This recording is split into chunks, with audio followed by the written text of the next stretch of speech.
Bonjour tout le monde. Saviez-vous que vous aviez un compte YouTube? Dans cette vidéo que j'ai répartie en 4 étapes, nous allons vérifier tout cela. Première étape, la vérification. Pour savoir que vous avez un compte YouTube, nous allons ensemble mener un certain nombre d'actions.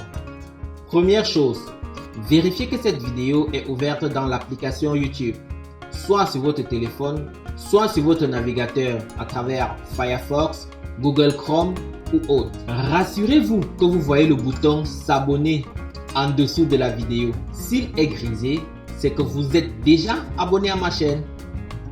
S'il est encore rouge, cliquez dessus. Normalement, il devrait se griser. Si le bouton se grise, ça veut dire que vous possédez déjà un compte YouTube. Félicitations. Si ce n'est pas le cas, YouTube va vous demander de vous connecter. Et c'est une procédure qu'on va suivre à la dernière étape. Vous vous posez certainement la question de savoir comment est-ce possible. Je sais. Je vais vous expliquer le pourquoi du comment. Passons à la deuxième étape. L'impact de nos actions sur YouTube ou l'impact de vos actions sur YouTube, puisque vous êtes ceux qui regardez la vidéo. Avant de vous expliquer comment c'est possible, j'ai le devoir de vous dire, pour ceux qui ont un compte YouTube, que toutes vos actions dans la plateforme ont un impact. Lorsque vous likez ou aimez une vidéo, YouTube l'enregistre dans vos vidéos j'aime. Il y a un menu pour ça et vous propose d'autres vidéos qui parlent du même thème que la chaîne que vous avez likée. Dans l'autre sens, lorsque vous dislikez une vidéo, YouTube ne vous proposera plus de contenu en relation avec le thème sur lequel vous avez disliké la vidéo. Lorsque vous vous abonnez à une chaîne, YouTube vous proposera des contenus similaires à cette chaîne.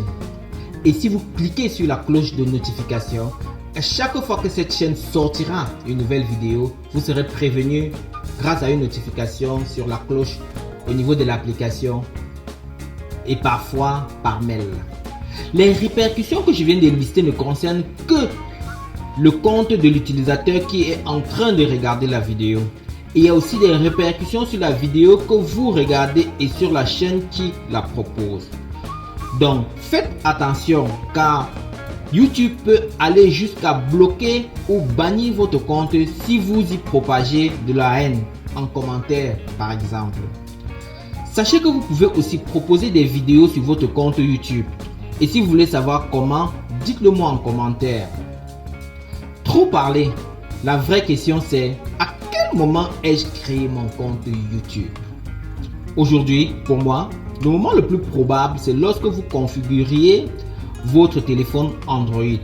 Soit pour utiliser votre téléphone ou encore pour télécharger les applications dans le Play Store. Soit quand vous avez créé l'adresse mail chez Google. Si vous avez une adresse du genre xxx@gmail.com, alors vous avez accès à un ensemble d'applications gratuitement avec 15 Go d'espace de stockage dans le cloud. Comme application, nous pouvons citer Gmail pour l'envoi et les réceptions des emails, YouTube pour lire et partager des vidéos, Play Store pour les applications, Google Doc pour Word, Excel ou PowerPoint, Google Form pour faire les sondages et les formulaires, Google Drive pour le stockage des fichiers, Google Photos pour le stockage et l'organisation de vos photos, Google Keep pour la gestion des tâches personnelles, Google Agenda pour le calendrier et bien d'autres. J'espère que cette vidéo vous a permis de savoir si vous avez un compte YouTube ou pas et que vous pourriez expliquer aussi à d'autres comment configurer ou avoir leur compte YouTube. N'hésitez pas de me proposer en commentaire les sujets sur lesquels vous voudriez qu'on débatte. Je reste à votre disposition. À votre service, c'était Gatcharius, le solutionneur. À très bientôt.